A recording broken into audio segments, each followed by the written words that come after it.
This is Speaking of Pets podcast, where we give you up-to-date, accurate, science-based information when making decisions about your pet's health. From experts in dermatology like my sister, surgery, internal medicine, CBD use in pets, the pet food industry, you name it. If it affects pets, we'll talk about it. Today's Speaking of Pets podcast is sponsored by Blue Buffalo, the maker of natural pet foods. Love them like family, feed them like family.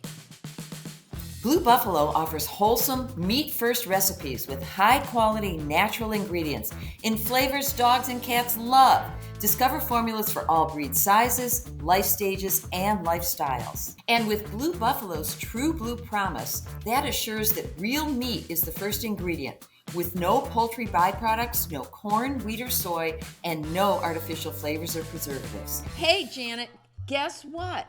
We're lucky enough to have Dr. Linda Schoenberg back today to talk about cats and all of their maladies. If you remember, Linda got her DVM degree, Doctor of Veterinary Medicine, or at Penn, which they call it Veterinary Medical Degree, VMD. Her PhD at Penn in immunology. As Daddy used to say, she's our resident smart cookie. That's right. So we have a million questions that we've gotten from viewers and that we have ourselves. So Janet, where do you want to start? you know where I want to start? I want to start with a funny story. Do you remember Okay. the time that I think you and Penny, that's the older Novotny sister, went to the Dairy Queen? Yeah. And you had just found a kitten. Yeah. And the kitten was at home. And then what happened when you brought the ice cream cones home? What did Mom do? Well, we let the kitten lick the ice cream cone, and then my mother grabbed the ice cream cone. She didn't know the kitten licked it and started licking it, and she acted like, she was going to have an epileptic seizure or something. It was a lot of drama. Why didn't you tell me But the cat anyway. licked the cone? Anyway, I remember I was Yeah. very little, so I remember it a little It's differently. amazing that you and I are such big pet lovers, and I think we are because we were always denied pets. Right. Anyway. That's true. So Linda, Janet was asking me about hairballs. We need to talk about hairballs. So can you stop hairballs? Over grooming cats. Every cat grooms, and therefore every cat theoretically has as a risk factor hairballs. The longer the hair, the bigger the problem. The less an owner combs their cat, the greater the problem. But the major problem is the gut. Every gut has what we call peristalsis. That's this squeezy motion that moves things from your stomach into your small intestine and all the way out. When cats have motility issues, that's when they run into problems with hairballs. And so therefore, if a cat has some underlying gut disease, they are more prone to having hairballs. So the way that you can potentially try to minimize hairballs is I love using a flea comb because it gets that dead undercoat out. I call it tough love. And the ones that I used to sell when I owned Just Cats had a nice round, smooth end of the hair, the comb. Yeah. So I would really comb vigorously, and the owners would always be shocked at the amount of hair that came up that way. The other thing is increasing fiber in the diet, and fiber increases gut motility, and so that would help move things through. For cats that don't like to groom, long-haired breeds especially, they get them shaved periodically so that there are fewer knots that develop, and then as a result of that, also fewer hairballs. I don't like using Vaseline. You don't. But Why I is was that? told to Interferes with the do. absorption of nutrients. Supposed to put it on their paw and they lick it and it's supposed to stop. I never did it because it bothered me. I just thought that was weird. Well, the problem is Vaseline is like oil, and if you just drank oil when you ate your food, it would interfere with the absorption of a lot of important nutrients. Well, the other, Alice, we got a question from one of our listeners about fleas Oh, on cats. So what do you do about fleas? Linda, I'll So- hand that over to you. Flea is a four-letter F word in our And there's flea Nile. Have you heard of flea Nile, Linda? It's flea denial by Correct. the owner. And it's not in Egypt either. No, we could go on forever. So fleas. If you're lucky, and not every cat owner is lucky, their cat is not allergic to fleas. And therefore, if a flea gets into the house, and it can come into the house if the owner likes to garden, they'll pick it up on their clothing, they can bring it in their house. They could have very wonderful friends who come to visit them who have dogs or cats that may not be on flea prevention. And so they can bring them in, or they can even be better and bring their dog or cat into the house because your particular pets can maybe get along with them, or maybe the dog gets along with the dog and the cat hides, but it will Yep. introduce fleas. Yep. So if a flea has an opportunity to hop onto your pet because they prefer hopping onto your pet rather than you, and they take a blood meal, they will defecate out blood. And it usually looks little tiny black things. We call it flea dirt, but it's really flea excreta or flea poop. And if you take a little bit of water and take a fingernail, is kind of gross because you know what you're putting on your fingernail, and you smear it, it will be red because that's the blood that's coming out the other end of the flea. So that's one way of diagnosing it. So, you know, you can just put the pet on a piece of white paper or a white pillow and ruffle the fur or comb it out, and you'll see a lot of flea droppings, and you know for sure your cat has fleas. If, on the other hand, you have a cat that is exquisitely allergic to fleas, before the flea ever has a chance to take a blood meal, the cat is busy turning its head around and trying to kill it or scratching at itself, and it never really gives the cat a chance. I mean, the flea a chance to have a blood meal. So the cat ends up with horrible skin, and you don't see any evidence of fleas. And I recently, when I was doing relief work, had both owners were supposed to come in, a woman and her mother-in-law. They each have cats and they also have a dog. And the mother-in-law's cat, the whole rear end of the cat was catastrophic. It was absolutely horrible, as was part of the back, because normally fleas like to hang out over the tail area, on the middle of the back, sometimes around the neck. This cat was a mess, and I combed the cat and I combed the cat. I'm very persistent, and I did not see any evidence of fleas, but I was convinced. So I said, look, we've got to start flea therapy in the house because they told me that the cats were not getting flea therapy. I think the dog might have been. And I said, just humor me. I want you to buy a flea comb, and I want you to go home to the other cat and comb that cat. And then I got an email or a phone call. Oh my God, they were all over the place as I'm combing. They're flying Yeah. off the cat. It was Yeah. disgusting. And Yeah. yes, it is disgusting.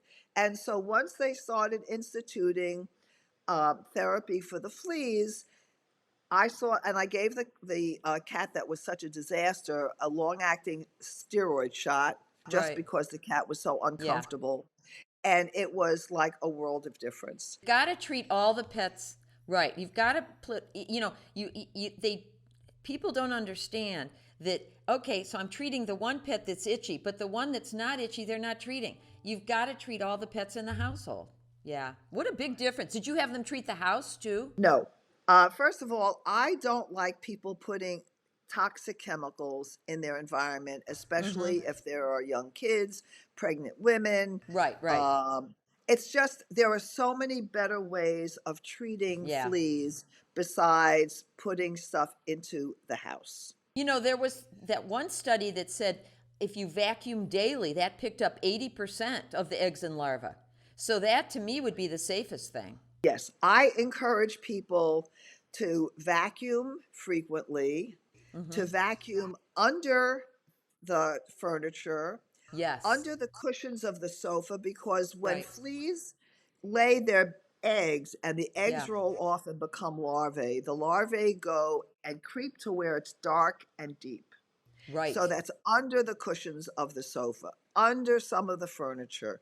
And so is and also the thing is you want to make sure that depending upon the kind of vacuum cleaner you have, when you Mhm. get rid of if it does have a bag, you want to Mhm. be outside. You don't want the Yeah. fleas hopping out of the bag. Yeah. Or if it's Yeah. one that doesn't even have a bag, you just have to be mindful of how you empty the container so that the fleas don't get out. The Right. other thing is there is a pill that a cat can take that will kill all the fleas that are currently on the cat Mhm. in, I think it takes 24 hours to work. After that, it doesn't. But by then, you've had a chance to put on a topical Right. drops like Revolution Plus or a collar, Yeah. which can last for months. And some of the collars are multi purpose. And you also want to make sure that you use a topical that the cats that still works in cats. There are some anti flea topicals that have been around for a number of years that I believe the researchers in the South find are no longer really being very effective. And so Mhm. while they may be cheaper and you can get Mhm. them at maybe I don't know exactly what Costco sells these days or some of the Yeah. other places, but I think veterinarians are pretty competitive, and I think a lot of Yeah. veterinarians are comfortable allowing people to go to Chewy. And I think I'm hoping that Chewy deals responsibly with their product, and so it's kept under ideal um, thermal, temperature control, and so that and it's made by whom it's supposed to be made, and the product is in fact whose product it truly is. Right. I remember there was some uh, counterfeit Frontline out a few years ago, the topical Frontline, and the Yeah, we stopped boxes looked selling the it same. because it just wasn't Yeah. working. Right. Right. And it And wouldn't if it was counterfeit. Right. I right. was And the telling. other thing is with Revolution Plus, it not only Yes. does fleas, but it does Right. heartworm, it does Right. roundworm, and it does ear mites. So And hookworm too. Right. Oh, Yeah. okay. And so the Yeah. ideal thing is you want to try and keep your pet as parasite free as possible because you never know where your kid's fingers are going to go. And the last thing you want is for your kid to get a zoonotic disease. Hey, did you know that for dogs and cats that could benefit from a prescription diet, Blue Buffalo offers natural veterinary diets formulated by animal nutritionists and veterinarians for certain dietary needs like kidney support, weight management, gastrointestinal support, and my particular favorite, dermatology. They make a food allergic diet that's an alligator based called NP or a hydrolyzed salmon based for dogs and cats called HF. Contact your veterinarian about these prescription Blue Buffalo diets. And with Revolution, we talk about heartworm in dogs is so popular, but heartworm in cats is a reality. Yes. And while in northern Ohio, it may not be a big risk factor, I remember when we had all of the problems in New Orleans with the flooding Oh and all yeah. these animals that Yeah. were evacuated. A lot of them came up north Yes. and were Yes. rehomed. And all of a sudden, people discovered they had animals with heartworm disease. All it takes is one mosquito to take a blood meal from a dog that has heartworm, and then it's an equal opportunity feeder. And if your cat is it, then you're in trouble. And a lot of people don't believe that it's possible for things to get into their homes. Screens are not foolproof. There are little, No. you know, tears in the screening, and mosquitoes can get in. And so, an ounce of prevention is worth so much in the end. How Now, do true. you have to be careful? Like, we have dogs and cats, and I'm very careful. But what it would happen if I accidentally used a dog product on a cat? Like a flea or tick thing. Well, I think the packaging is pretty self-explanatory. And so, therefore, if you're using Revolution for cats, it's not only going to show a cat, but it's also for specific weight of cat. Oh, that's true. Yeah. Yeah, so that's But can helpful. I tell the story of Janet's husband wanting to give the stuff in the tube revolution orally instead of putting it on topically? Yes. I know.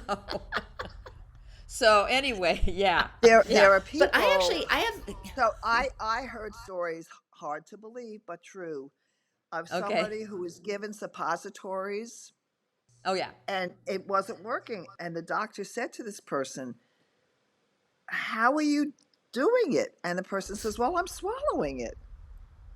God. Well, Linda, you know, I was a pharmacist before I became a vet. And our little joke among pharmacists was you always have to type on the prescription label for suppositories, remove foil before inserting. And they wouldn't work either. There's another way it wouldn't work, right?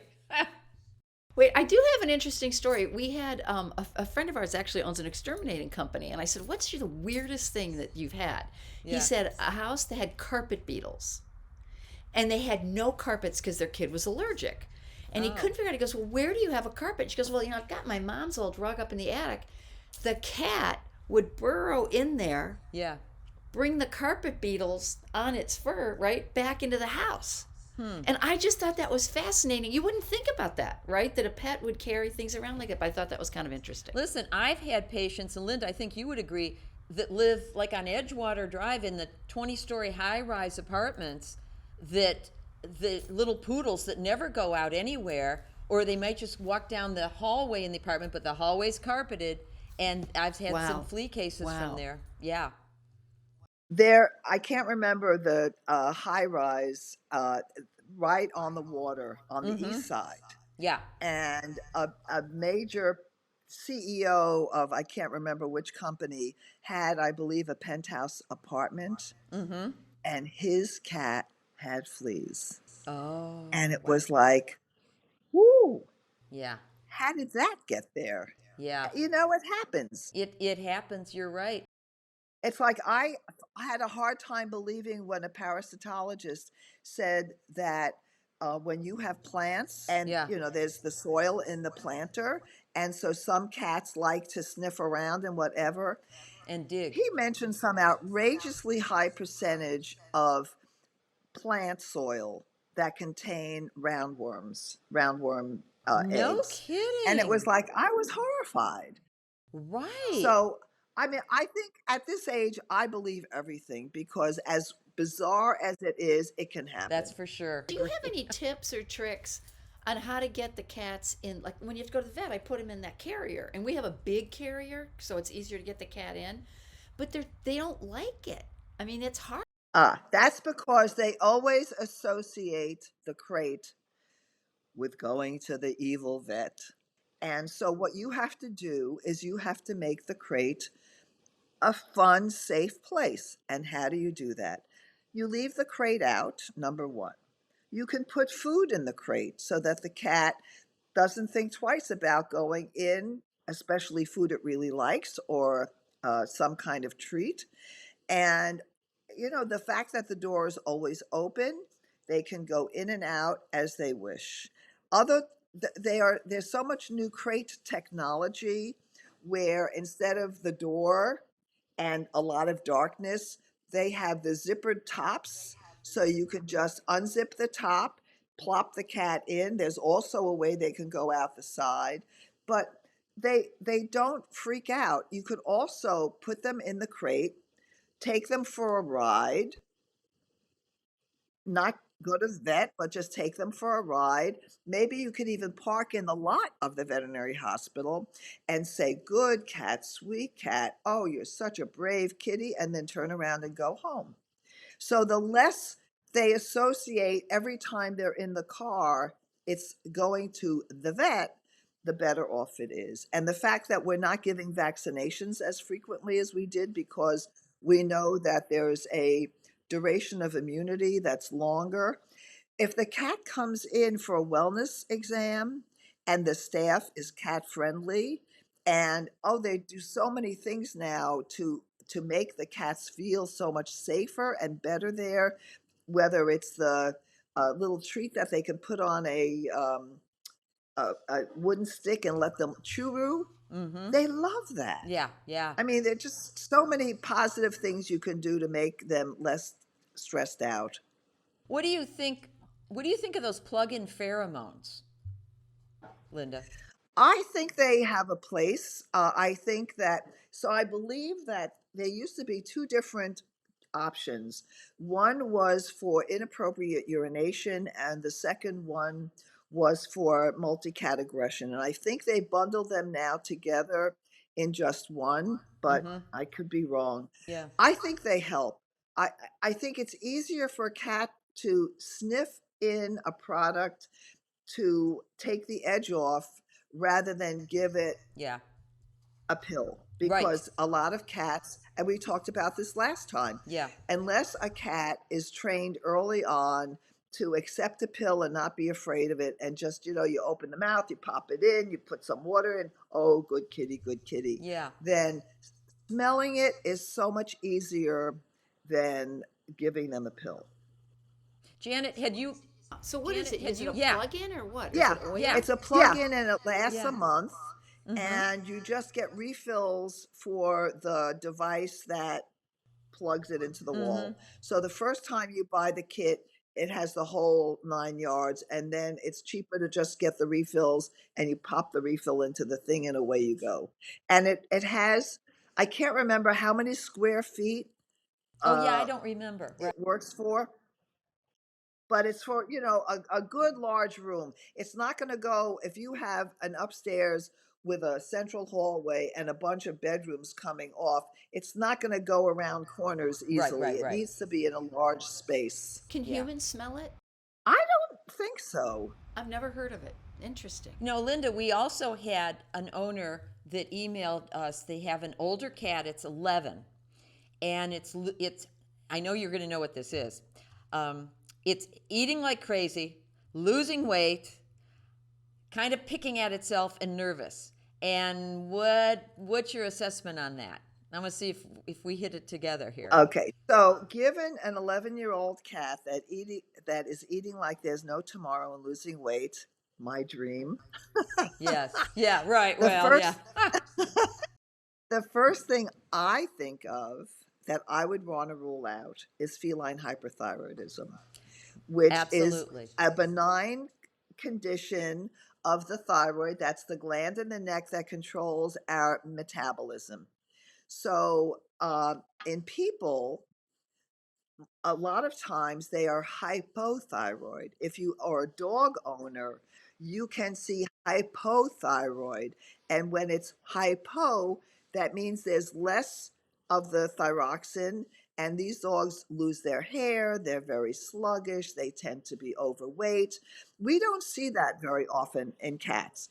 And the problem in cats is that there is an um, an excessive amount of thyroxine being produced by the two thyroid glands, and there is sometimes thyroid tissue elsewhere in the body.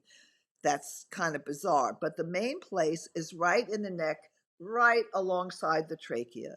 And normally you would not feel a thyroid in a cat, but when you have fingers that always do that, because that's part of an exam that should be done every time a cat is seen, especially if they're older. If you feel two little blips as you bring your fingers Yeah. down, you know that the thyroid is enlarged. Not every enlarged thyroid is secreting thyroxine, but many of them can. And what happens is that with the rest of your endocrine system, all the hormones that your body produces, there are things that say the pituitary is the master gland, it's in your brain. And it produces stimulating hormones. So there's thyroid stimulating hormone. That goes to the thyroid and says, okay, thyroid, it's time to produce thyroxine. So the thyroid makes thyroxine, and then there's a feedback mechanism where it goes back to the brain and it says, okay, pituitary, it's time to shut off. And the pituitary shuts off, and everything is nice and smooth. If you're a cat with feline hyperthyroidism, the thyroid gland is working independent of what the pituitary is saying, and it just keeps pouring out more and more thyroxine. And so they're eating like there's no tomorrow, and there's losing weight, and they can get a heart murmur, and their blood pressure can go up. So, and they can be maybe a little nervous, okay? But that's what happens with a feline hyperthyroid cat. And we are very fortunate now that we have a number of different ways that it can be treated. It used to be that it was surgery, which unfortunately the thyroid gland has on one end of it a parathyroid gland, which controls your calcium levels. Inside the thyroid is another parathyroid gland. And if you inadvertently, in your removal of these uh, hyperthyroid glands, get rid of the parathyroid glands, you're in big trouble because your cat's going to go into tetany, and it's worse than having that happen. So, and even if only one side feels enlarged, if you only take the one side out, in a year, or I don't know exactly how much longer, the other side is going to Mm-hmm. become hyperthyroid as well. Mm-hmm. So that was one thing. The gold standard has been using radioactive iodine.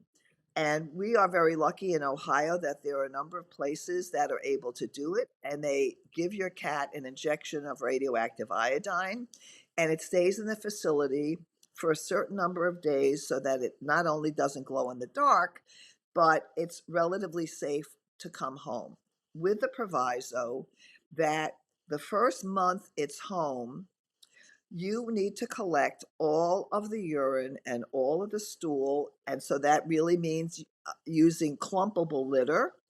And you need to put that into a garbage can in your garage, where it will then sit for another month for radioactive decay to occur, so that when your garbage people take your trash and they take it to wherever they're going to dump it, there's a little magic wand over garbage trucks that look for radioactivity.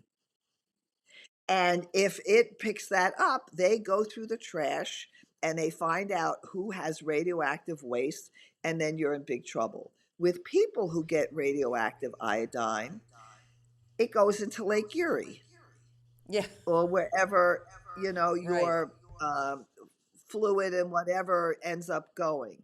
So that is considered the gold standard, and very often the people who do it are good enough at judging the dose of radioactive iodine that the cat gets, because we don't want the cat to become hypothyroid. We want the cat to still be able to make some thyroxine. And I always think it's better to get it towards the high end of normal, because Mm-hmm. kidney function is a big Yeah. thing. And Yeah. when you have increased perfusion, you get it can mask underlying kidney issues. And Mm-hmm. if you overdo it, you will potentially bring out kidney problems. The Mm-hmm. other thing, which is kind of interesting, and is for a specific small percentage of cats, because cats are very finicky eaters, is Hills developed a diet that is iodine free. So, what that tells us all is that if you go to any product on the shelf in the pet food department, whether it's soy, whether it's chicken, fish, eggs, beef, you name it, there is iodine in it. You cannot have any iodine in the food. Right. So the food that Hills makes is 100% iodine free. And the beauty of it is, if big if the cat Yes. eats it, and Yeah. I've had cats eat it, and so I'm a believer in it. If they eat it, within 2 to 3 weeks, their thyroid level will be normal. Not only that, but so I'll go back a step. When you're giving the cat the pills, which we didn't Hmm. even talk about yet, because Right. there's a Right. medication that interferes with the thyroxine getting into the cells. There is no what we call linear relationship between how bad the cat's thyroid is and the level of medication. So if you have a linear relationship, and this is your y axis and this is your x axis, and your T4 is up here, then there should be an amount of thyroxine, because that's along this level, that says perfect dose does not exist. So we start out giving a certain amount, and after 2 to 3 weeks, people come back in, we do the blood test, and we see whether the thyroid is in the right place. If it isn't, you need to adjust up, you might need to adjust down, and it becomes expensive, although people don't see it initially, that they're coming back and forth just to get the right level of drug. And then the other thing is you have to also do a renal panel, because as I alluded to earlier, when you have great perfusion and when you're hyperthyroid, the blood is whooshing through your kidneys. There's a lot of blood going through the kidneys. The kidney has a chance to remove urea from the bloodstream, and then you urinate it out. But once your thyroid is functioning normally and there's less going through, it will reveal underlying kidney disease. And so that's why I'm saying it's always better to be on the high end of normal, so that you help to save your kidneys. And the beauty with the food is that it blunts the effect that we normally see. And so the kidney function on a diet of, it's called YD, is much better. They typically, in my hands, the cats will like the dry food, the wet food, not so much. But you know what? It's like we talked about with diets for allergic cats last week. I am not going to tell your cat what it likes. It's your cat's responsibility to tell me what it likes and what potentially is going to work. And so, therefore, if I can give them a sample of wet and a sample of dry, and if the cat likes one of them, great. And if they have other cats in the household, it becomes tricky. Either you feed everybody separately, or if your hyperthyroid cat is a grazer, then you spend more money and you put out the dry YD if that's what the cat likes.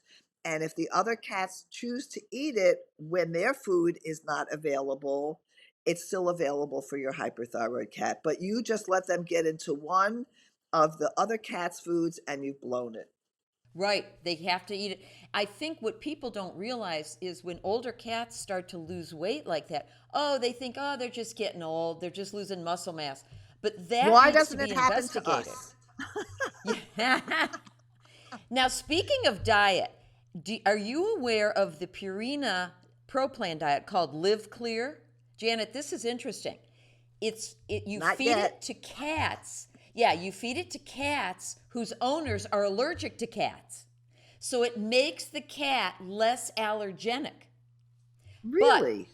it reduces the allergenicity of the cat by almost 50%, but it takes like 3 weeks, I think, to actually kick in. Yeah, it's called Live Clear. And you know what's sad? I don't think they really marketed it that much for people to know about it, because look at how many people love cats, but they're allergic, so they can't have them. But yeah, it's Purina Propan, and I So checked, they're why still don't you making it. explain to everybody? Because Why? I have what I thought was the answer. I thought that it was it's not the it's not the dander on the cat's coat that people become allergic to, that's sticky.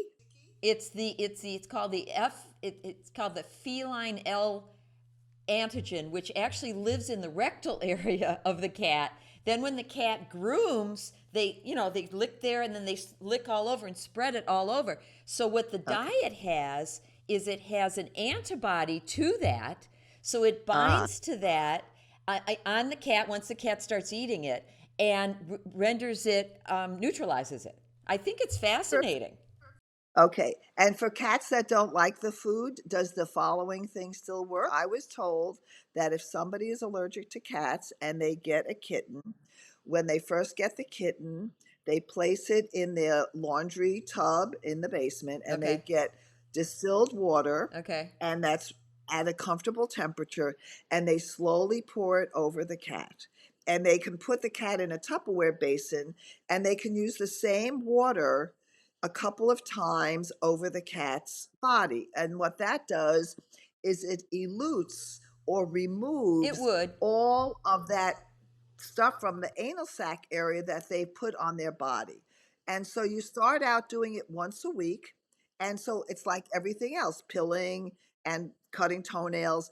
If a cat says, "Oh, it's shower day," Oh, they get their little bath, okay? And right. after a couple of months, once a month is all you need, because the amount of that material that's on the body is so little that it no longer is a problem for the I could allergic see owner. that. I could see that that might have a place in reducing the cat allergen. What I find interesting is when you go into public schools, say elementary public schools, the most ubiquitous allergen in there is cat dander.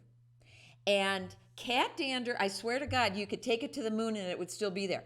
There's an island in the Pacific. For the past 30 years, there have been no cats there, and you can still find cat dander there.